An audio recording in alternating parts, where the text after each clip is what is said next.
You are watching IPL Chapati Gupshup presented by MD Expressive Zone. For more videos, please subscribe the channel and click the bell icon for latest updates.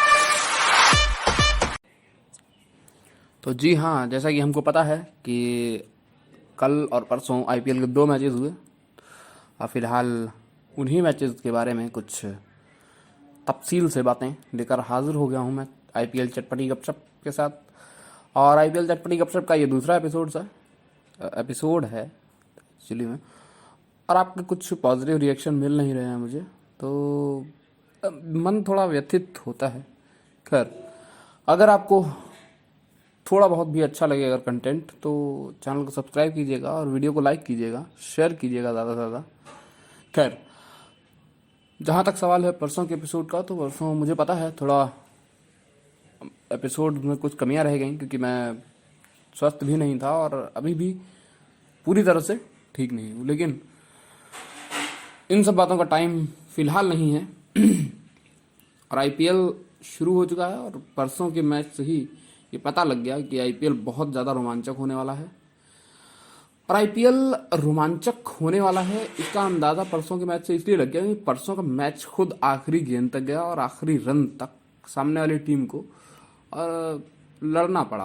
और जब सामने वाली team Mumbai हो तो बिल्कुल इसकी उम्मीद हम करते हैं जैसा मैच हुआ परसों।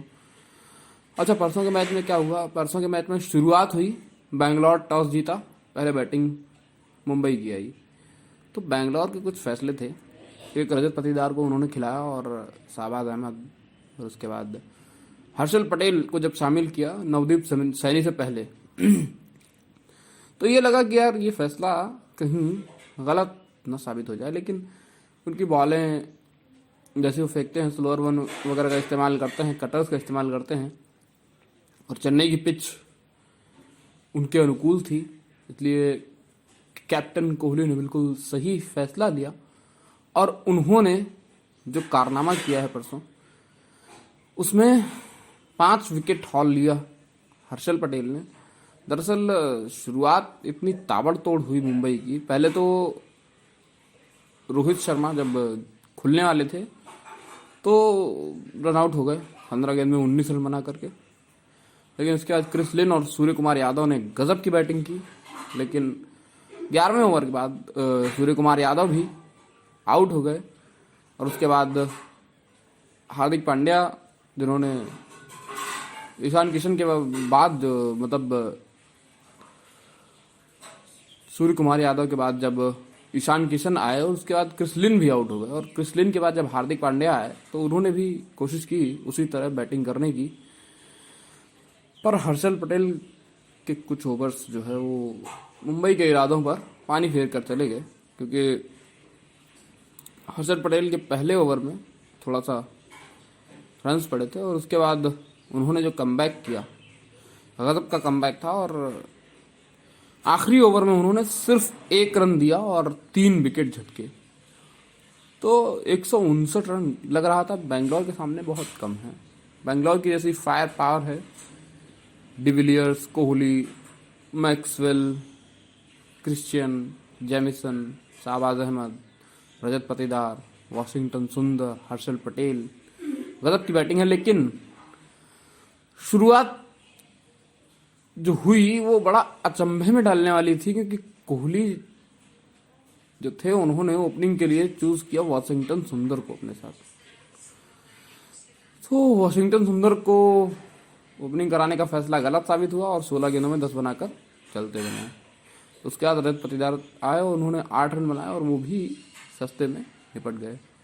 फिर मैक्सवेल और कोहली के बीच में पार्टनरशिप हुई, ये लगा कि बस इजीली बेंगलोर जीत जाएगा, क्योंकि मैक्सवेल का जो परसों देखने को मिला फॉर्म, उससे लगता है कि आईपीएल में आगे बेंगलोर के लिए काफ़ी चांसेस हैं। क्योंकि मैक्सवेल ने जो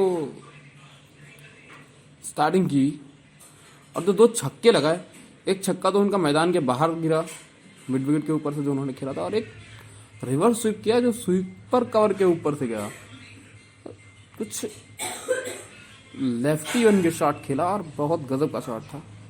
खैर, उसके बाद मैक्सवेल आउट हुए, कोहली आउट, पहले कोहली आउट हुए, फिर मैक्सवेल आउट हुए, उसके बाद क्रिश्चियन आउट हो गए, फिर शहबाज अहमद आउट हो गए, फिर आपका जेमिसन और डिविलियर्स खेला। डिविलियर्स की बड़ी गजब की पारी रही, 48 रन की पारी, लेकिन डिविलियर्स भी एंड में आउट हो गए जब 2 रन चाहिए थे और 2 गेंदें 2 रन। हर्षल पटेल स्ट्राइक पर भी नहीं थे, स्ट्राइक पर मोहम्मद सिराज थे, उन्होंने ले देकर जैसे तैसे सिंगल लिया और आखिरी गेंद पर सिंगल लेकर बेंगलोर उस मैच को जीत गया। चलिए खैर आते हैं कल के मैच पर। कल जो मैच था दिल्ली और चेन्नई के बीच में था, और चेन्नई ने जब बैटिंग शुरू की, क्योंकि टॉस जीतकर दिल्ली ने पहले गेंदबाजी करने का फैसला किया और रबाडा और नौकिया अवेलेबल नहीं है, जब ये दोनों ही अवेलेबल नहीं हैं, ये साउथ अफ्रीका से शायद अगले मैच में अवेलेबल होंगे, तो इन दोनों के बिना दिल्ली उतरी क्रिस वोक्स और टॉम करन के साथ। क्रिस वोक्स ने गजब की बॉलिंग की, शुरू में 2 विकेट गिरे, जिसमें एक आवेश खान और एक क्रिस वोक्स ने लिया और 7 रन पर 2 विकेट उनके गिर गए। फिर मोइन अली ने जो गजब की बैटिंग की है, वहां पर अश्विन के पीछे पड़े, अश्विन थे और बॉलर्स थे, उनको उन्होंने नहीं बख्शा और 24 में 36 बनाकर, हालांकि आउट उन्हें अश्विन नहीं किया। और रैना, सबसे बड़ी जो हाईलाइटेड बात रही वो रैना की रही, क्योंकि इतने दिनों बाद क्रिकेट खेलने आए और उन्होंने 36 गेंद में 54 रन बनाकर गजब की बैटिंग की और चेन्नई को ये बता दिया कि भाई हमारे बिना थोड़ी टीम आपकी अधूरी थी। और ये बात हकीकत है कि रैना के बिना चेन्नई फीकी थी पिछली बार, पर फिर भी लगातार विकेट गिर गए। उसके बाद रैना के आउट होने के बाद, रन आउट होने के बाद स्थिति चेन्नई की थोड़ी गड़बड़ हो गई, लेकिन सैम करन और जडेजा ने मिलकर जो बैटिंग की, गजब की बैटिंग थी। टॉम करन ने जब 19वां ओवर किया, उससे पहले उन्होंने 3 ओवर में 17 रन देकर 1 विकेट लिया था, लेकिन जो सैम करन उनके पीछे पड़े, अब भाई हैं तो थोड़ा बहुत खामियाजा भुगतना पड़ेगा टॉम करन को भी, तो 23 रन लगा गए उनके ओवर में। अब 23 रन लगा गए तो जहां चेन्नई का स्कोर 170 था, वहीं चेन्नई का स्कोर 188 रन हो गया। और कहीं ना कहीं ऋषभ पंत की थोड़ी सी मिस्टेक थी, क्योंकि क्रिस वोक्स ने जब 3 ओवर में 18 रन दिए, 2 ओवर में 8 रन दिए थे, उसके बाद उनको ओवर कराना चाहिए था और उनका 1 ओवर वेस्ट हो गया। 3 ओवर ही उन्होंने किया और 18 रन देके 2 विकेट लिए, तो कहीं ना कहीं ये मिस कैलकुलेशन दिल्ली के लिए थोड़ा सा भारी पड़ सकता था, लेकिन हुआ उलट। जब दिल्ली बैटिंग करने आई तो ये लगा कि बस चेन्नई के बॉलर्स चढ़कर बॉलिंग करेंगे, लेकिन इसी के विपरीत पृथ्वी शॉ और शिखर धवन ने जो शो दिखाया गजब का था। 138 रन की पार्टनरशिप कर डाली और बहुत इजीली दिल्ली ये मैच जीत गया। 72 रन की पारी 38 गेंदों में खेली पृथ्वी शॉ ने, और वहीं 85 रन की पारी खेली शिखर धवन ने। और शिखर धवन ने तो खैर ये बता दिया कि उनके जो क्रिटिक्स हैं वो कुछ ना ही कहें तो बेहतर है, क्योंकि इससे बेहतर इनिंग कहाँ दिखती है। तो इस तरह ये मैच भी खत्म हुआ और 18.4 ओवर में शायद ये मैच इजीली दिल्ली ने जीत लिया। अब आज के मैच के ऊपर आते हैं। आज का मैच जो है वो केकेआर और एसआरएच के बीच में है। एसआरएच भी बड़ी मजबूत टीम है और केकेआर की जो बैटिंग थोड़ी कंसर्न है, क्योंकि देखते हैं ओपनिंग करने कौन आता है। राहुल त्रिपाठी आते हैं या ये देखने वाली बात होगी। और दिनेश कार्तिक होंगे, ऑयन मॉर्गन होंगे और आंद्रे रसल और योन मॉर्गन को देखना होगा कि कैसी बैटिंग करते हैं। और बॉलिंग में भी उनका थोड़ा पैट कमिंस, हरभजन सिंह और आपके नागरकोटी हैं, वरुण चक्रवर्ती हैं, तो ये कुछ नाम है उनके बॉलिंग में। और एसआरएच की जहां तक सवाल है, उनका एक सेट फॉर्मेट है, वो खिलाते किसको हैं ये देखने वाली बात होगी। जॉनी वेस्टो, डेविड वार्नर, या फिर रिद्धिमान साहा, डेविड वार्नर, या फिर इनके साथ में उतरते हैं, या फिर जेसन रॉय और केन विलियमसन, मोहम्मद नबी, इनमें से किसको खिलाते हैं। हालांकि राशिद खान का खेलना होता है, लेकिन बाकी किसको खिलाएंगे विदेशियों में ये थोड़ा देखने वाली बात है। वार्नर और मुझे लगता है वार्नर और बेस्टो का भी खेलना तय होगा जहाँ तक, और उसके बाद विलियमसन, फिर राशिद खान, ये 4 जहाँ तक मुझे लगता है कि फॉरनर होंगे उनके में। और मनीष पांडे, उसके बाद प्रियम गर्ग भी खेलेंगे यहाँ तक मुझे लगता है। प्रियम गर्ग, हालांकि प्रियम गर्ग और अभिषेक शर्मा में से कोई एक ऑप्शन चूज कर सकते हैं वो, लेकिन प्रियम गर्ग का ज़्यादा चांस बनता है।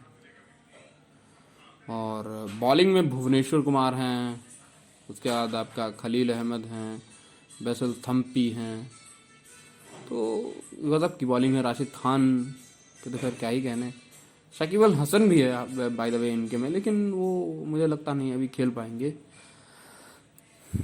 मतलब इनकी प्लेइंग 11 में खेल पाएंगे, वैसे खेल तो लेंगे ही। तो चलिए फिलहाल मुझे लगता है कि ये मैच कांटे का होने वाला है, तो आप लोग देखिएगा। और इस मैच में कहीं ना कहीं हैदराबाद का पलड़ा जो है केकेआर के बनस्पत थोड़ा सा भारी है, क्योंकि टीम थोड़ी स्ट्रांग है हैदराबाद की। तो देखते हैं कौन जीतता है। आईपीएल है, यहाँ पर कोई स्ट्रांग कोई वीक नहीं होता, बस जिसका चल जाए वही। और ऐसा अगर अकेले चल गए तो फिर क्या ही कहने। चलिए फिलहाल वीडियो को समाप्त करते हैं, और अगर आपको अच्छा लगे तो वीडियो को लाइक कीजिए, शेयर कीजिए और चैनल को सब्सक्राइब कीजिए। Thank you.